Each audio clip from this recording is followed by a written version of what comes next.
Shalom Bapak Ibu, Saudara-saudara kekasih dalam nama Tuhan kita Tuhan Yesus Kristus. Dan selamat bertemu kembali di YouTube saya, Pendeta Rudolf H. Pasaribu Channel. Dengan dan lewat channel ini saya komit untuk senantiasa menyebarkan pengajaran firman Tuhan. Karena saya percaya berlandaskan Yesaya pasal 55 ayat 11 bahwa firman Tuhan yang saya dan Bapak Ibu saudara-saudara semuanya juga ikut sebar lewat apapun, termasuk lewat video ini, tidak akan kembali dengan sia-sia, tetapi akan bekerja sendiri lewat kuasa dan berkat urapan Roh Kudus. Mari Bapak Ibu, saudara-saudara semuanya, saya ajak membantu saya menyebarkan pengajaran firman Tuhan khotbah di pertanggiangan minggu ketiga sesudah Trinitatis 25 Juni 2023. Terambil dari kitab Yeremia pasal 20 ayat 7 sampai 13 dan bacaan dari Injil Matius pasal 10 ayat 32 sampai 39. Diikat oleh topik atau tema mengikut Yesus dan memikul salib. Dalam bahasa Batak Toba dituliskan mangihutton Yesus jalama morsan silang. Saya baca untuk kita, simaklah pembacaan firman Tuhan berikut ini. Judul perikop Yeremia pasal 20 ayat 7 sampai 18 adalah keluh kesah Yeremia akibat tekanan jabatannya, dan khotbah kita dari ayat 7 sampai 13. Engkau telah membujuk aku ya Tuhan, dan aku telah membiarkan diriku dibujuk.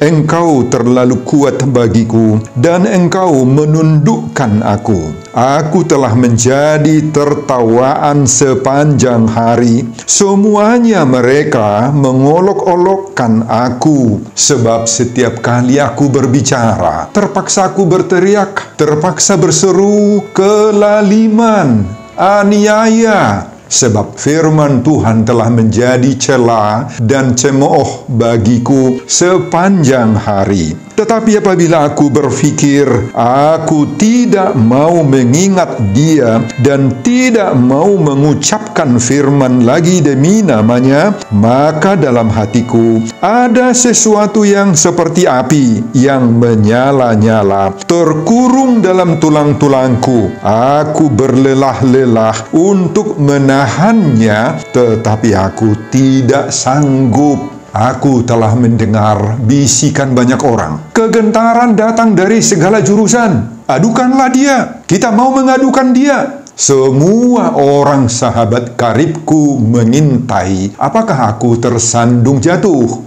Barangkali ia membiarkan dirinya dibujuk sehingga kita dapat mengalahkan dia dan dapat melakukan pembalasan kita terhadap dia. Tetapi Tuhan menyertai aku seperti pahlawan yang gagah. Sebab itu orang-orang yang mengejar aku akan tersandung jatuh, dan mereka tidak dapat berbuat apa-apa. Mereka akan menjadi malu sekali, sebab mereka tidak berhasil. Suatu noda yang selama-lamanya tidak terlupakan. Ya Tuhan semesta alam, yang menguji orang benar, yang melihat batin dan hati, biarlah aku melihat pembalasan-Mu terhadap mereka. Sebab kepadamu lah ku serahkan perkaraku. Menyanyilah untuk Tuhan, pujilah Tuhan, sebab Ia telah melepaskan nyawa orang miskin dan tangan orang-orang yang berbuat jahat.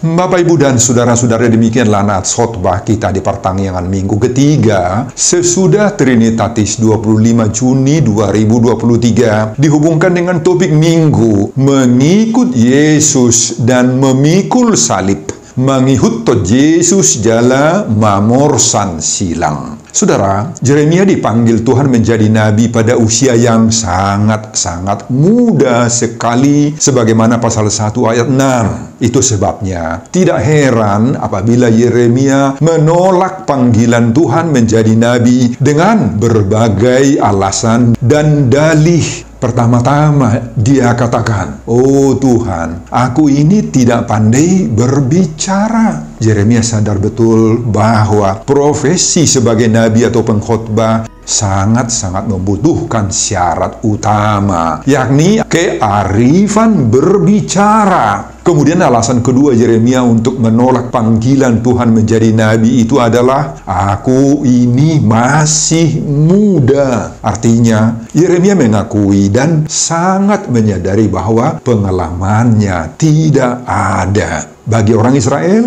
adalah kurang pantas, kurang wajar apabila seorang muda menasihati orang-orang yang lebih tua. Rasa primordialisme dari Yeremia ini sangat tinggi. Namun Tuhan terus memberi dorongan semangat dan bimbingan kepada Yeremia. Tuhan mengatakan kepada Yeremia, "Jangan bilang engkau masih muda. Haruslah engkau pergi kemana ku utus." Tuhan juga mengatakan kepada Yeremia, "Jangan takut kepada mereka." Kemudian Tuhan melakukan sesuatu tindakan kepada Yeremia, yakni menjamah mulut Yeremia. Tuhan menyepuh mulut, bibir, lidah Yeremia seperti seorang tukang besi yang menyepuh sebuah belati pisau agar tajam. Seterusnya, Allah menaruh perkataan atau firman-Nya ke dalam mulut Yeremia dan melantiknya sebagai nabi. Saudara, dengan latar belakang seperti itu, jadilah Yeremia nabi panurirang, pemberita firman Tuhan bagi orang Israel. Bapak, Ibu, dan saudara-saudara, masa kenabian Yeremia berlangsung sekitar 40 tahun lamanya, mulai dari tahun 626 sampai 587 sebelum Masehi, yakni di era sebelum dan saat terjadinya pembuangan ke Babel. Jadi Yeremia ikut dibuang ke Babel.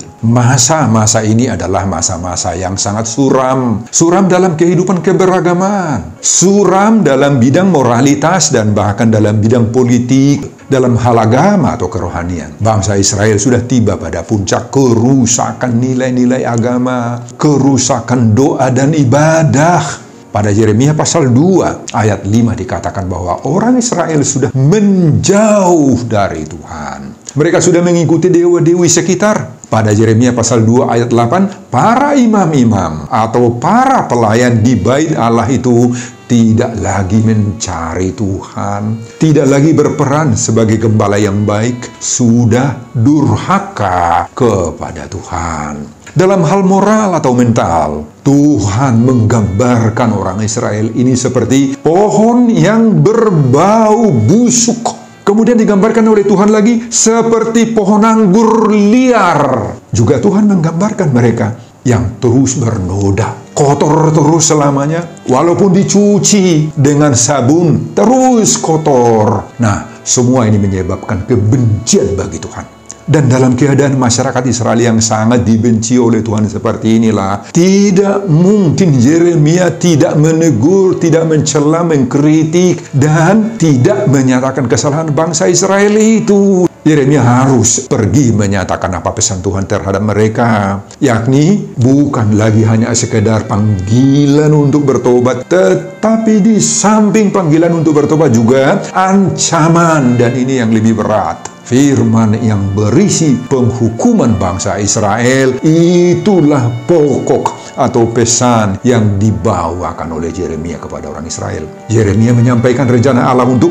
membinasakan, mencabut, merobohkan, dan meruntuhkan Israel ini. Sebagaimana itu kita temukan pada pasal 1 ayat 10. Saudara, berkali-kali Yeremia meyakinkan bangsa itu bahwa ancaman itu pasti datangnya. Dan itu murni dari Tuhan. Benar-benar dari Tuhan sendiri. Tanpa ditambah-tambah oleh Yeremia. Bukan dari dirinya atau kehendaknya. Tetapi mereka atau orang Israel, para pemimpin-pemimpin agama, kalangan istana, dan juga masyarakat biasa tetap saja tidak mau menerima firman, tidak mau bertobat. Bahkan justru sebaliknya yang terjadi. Muncul berbagai-bagai sikap negatif. Reaksi jahat juga muncul untuk melawan dan memberontak kepada Yeremia. Khotbah Yeremia ditanggapi sangat-sangat negatif sekali. Dianggap sepi, dingin saja, terlalu keras. Kemudian dianggap menghakimi.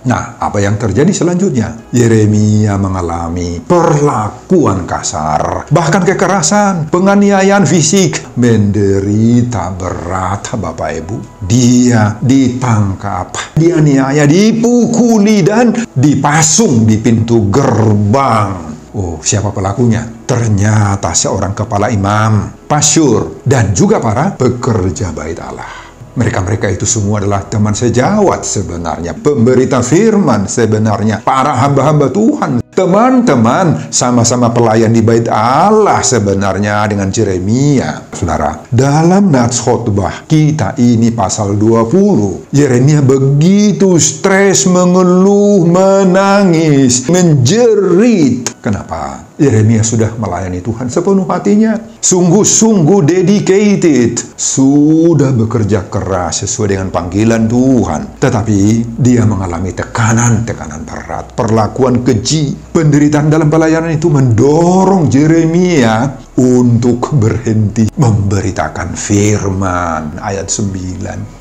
Namun sebaliknya muncul juga suara-suara lain yang datang seperti api yang menyala-nyala, mendorong, menyemangati dia agar jangan mundur.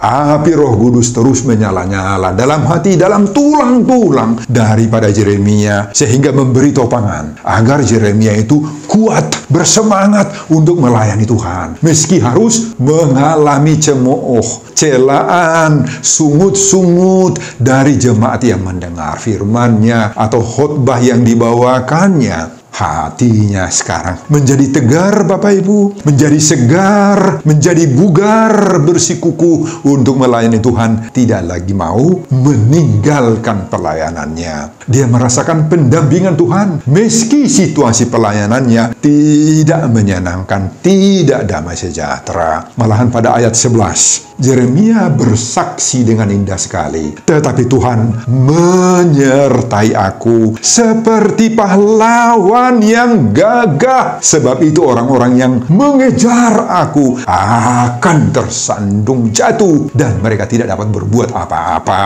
Mereka akan menjadi malu sekali, sebab mereka tidak berhasil. Ini suatu noda yang selama-lamanya tidak terlupakan bagi mereka, kata Yeremia. Saudara, pengalaman Yeremia ini sangat-sangat memotivasi setiap pelayan, para hamba-hamba Tuhan, bahwa meski harus menderita, mengalami tekanan, ada pendampingan Tuhan. Pas sekali dengan seruan dan ajakan topik minggu ketiga sesudah Trinitatis 25 Juni 2023, mengikut Yesus dan memikul salib. Nah, Bapak Ibu dan saudara-saudara, itulah isi keseluruhan khotbah kita di pertangyangan minggu ketiga sesudah Trinitatis 25 Juni 2023. Dihubungkan tadi dengan topik minggu mengikut Yesus dan memikul salib. Saudara, apa pengajaran Tuhan bagi kita lewat khotbah ini?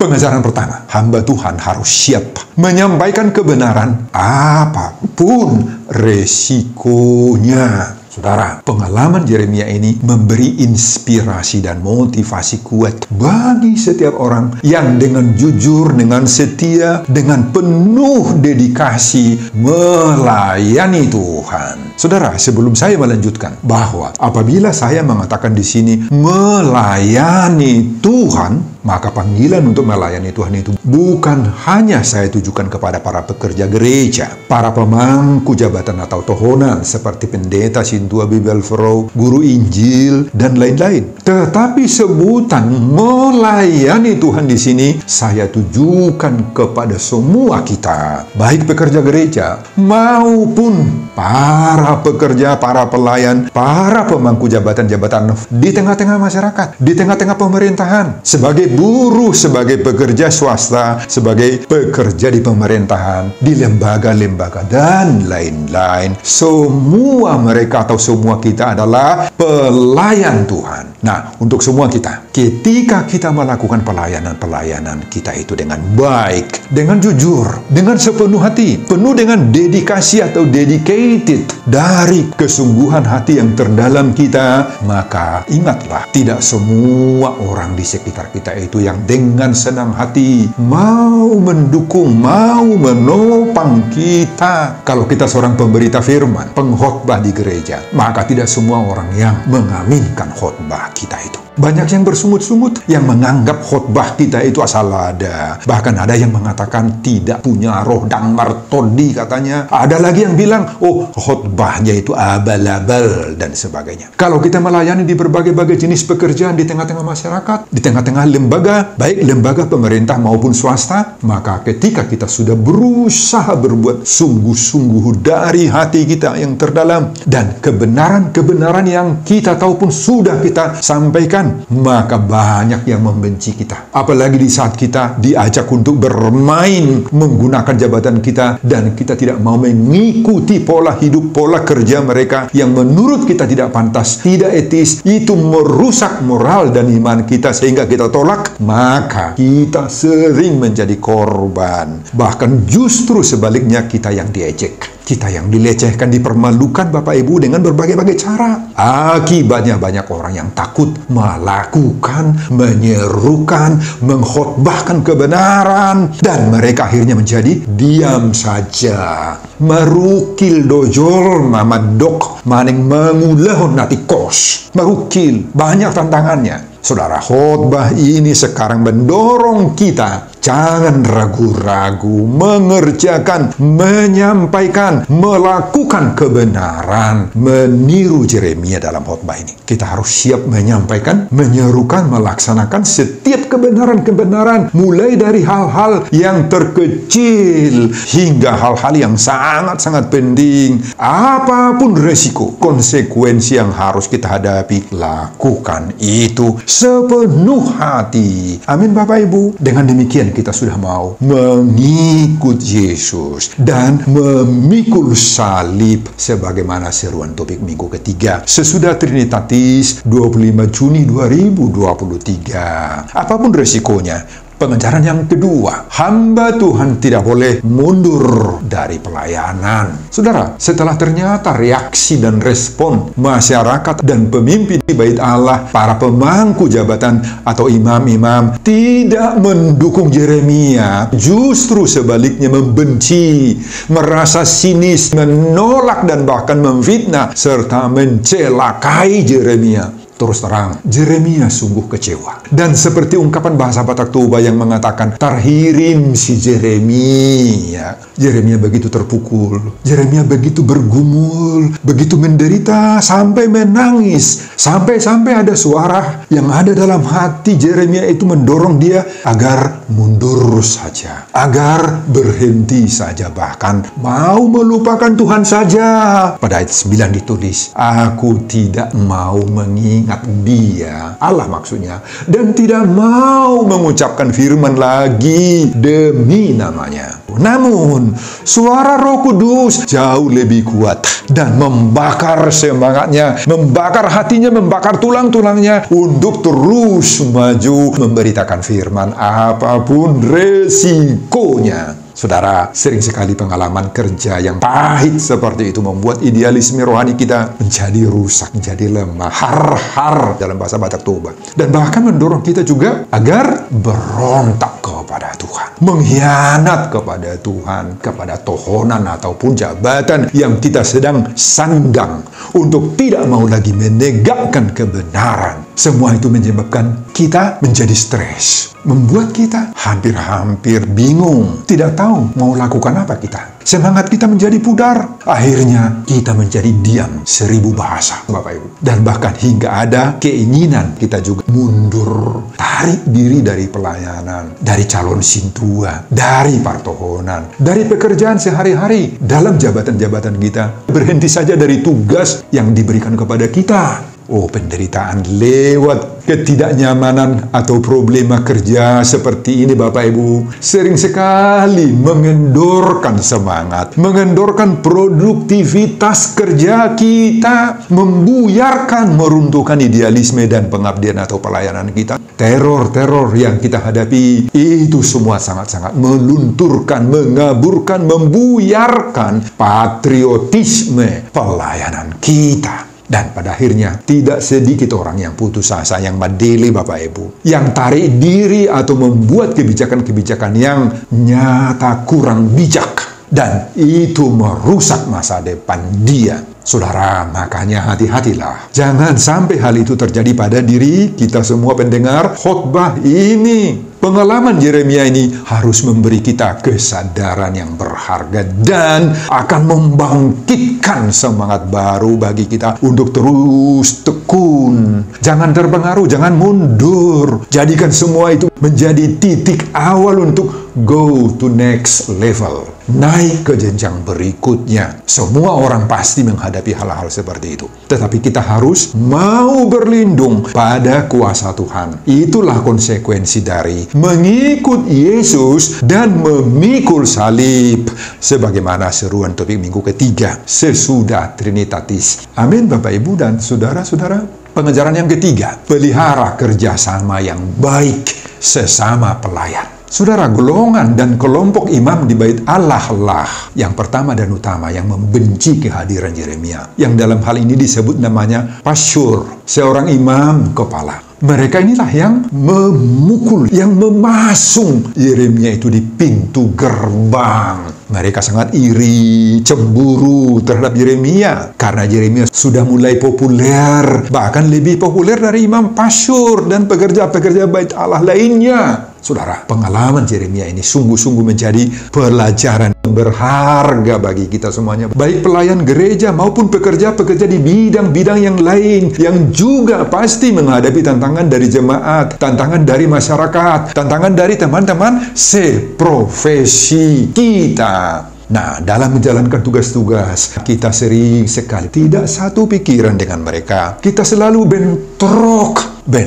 dalam ide-ide, dalam rencana-rencana, baik mereka atasan kita, baik mereka teman sekerja kita, baik mereka bawahan kita. Sering sekali kita bentrok dengan mereka. Yang dalam konteks gereja kita sebut itu para halado, pengurus-pengurus seksi, dewan, ketua-ketua pembangunan dan sebagainya. Oh, pendeta sering bentrok dengan mereka. Itu teman sejawat, teman sepelayanan sering menjadi musuh pertama yang tidak kurang sengitnya dalam meniti karir, dalam pekerjaan dan pelayanan atau pengabdian kita. Seharusnya teman sejawat, teman sepelayanan itulah yang menjadi pelindung bagi kita, toh, pembela bagi kita, bahkan penghibur dan pemberi semangat di saat kita sudah mulai melempem akibat menghadapi berbagai-bagai tantangan dalam pelayanan kita itu, toh. Bapak Ibu dan saudara-saudara, bagaimana sikap kita terhadap teman sekerja, sepelayanan, sekorps itu?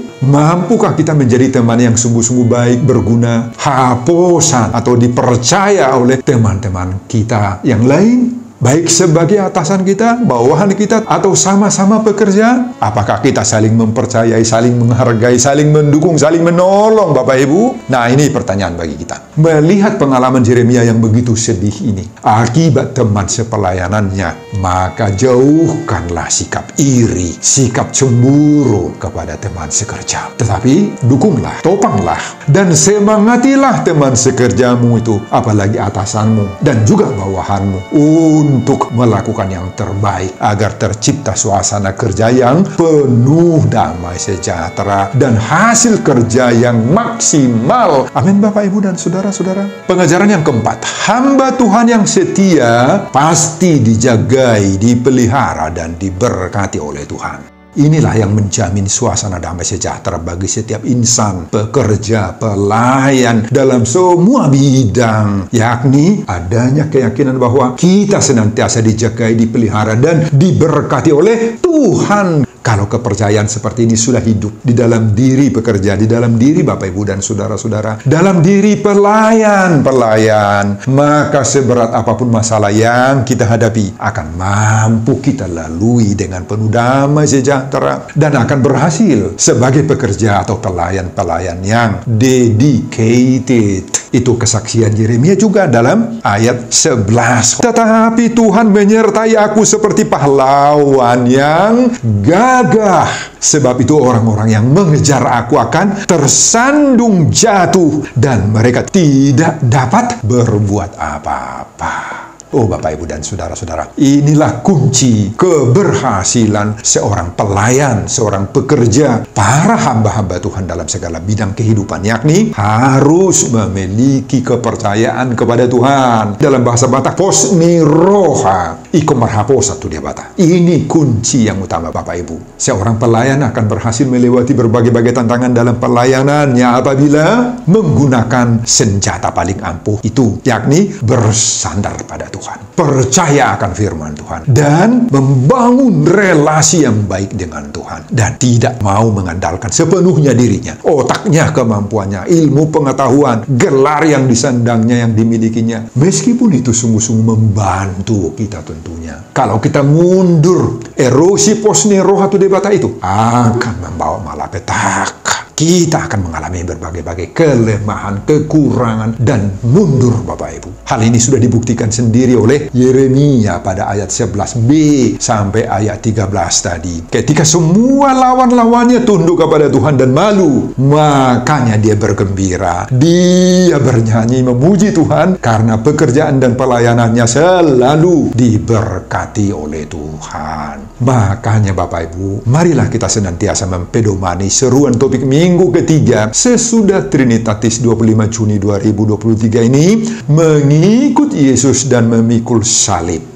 Mangihut Yesus jalama morsan silang. Tuhan kiranya memberkati setiap pelayanan, pekerjaan, pengabdian kita dimanapun kita melayani. Sebelum saya mengakhiri khotbah ini kembali, saya mengajak Bapak, Ibu, dan saudara-saudara untuk membantu saya menyebarkan pengajaran firman Tuhan khotbah di Partangiangan minggu ketiga sesudah Trinitatis 25 Juni 2023 dari Yeremia pasal 20 ayat 7 sampai ayat 13 ini. Agar banyak orang yang semakin teguh mengikut Yesus dan memikul salib. Mangihut Yesus jala mamor Morsan silang termotivasi lewat khotbah ini. Simak juga video-video khotbah saya yang lain agar Bapak, Ibu, dan saudara-saudara memiliki sentuhan dan pemahaman rohani yang semakin diperkaya. Buka di YouTube saya, Pendeta Rudolf H. Pasaribu Channel. Selamat mengikuti ibadah Partangiangan minggu ketiga sesudah Trinitatis. Tuhan Yesus memberkati kita. Salam Horas. Amin. Bapa, terima kasih untuk firman-Mu lewat pengalaman Yeremia yang sangat berat dalam melayani Tuhan. Mencerminkan pengalaman para hamba-hamba Tuhan, pelayan-pelayan Tuhan, membuat kami termotivasi untuk senantiasa mengandalkan Tuhan. Berkatilah setiap pendengar khotbah ini. Berkati hamba-Mu dalam mempersiapkan khotbah-khotbah berikutnya demi kemuliaan hormat kebesaran nama Tuhan. Di dalam nama Yesus Kristus saya berdoa. Amin.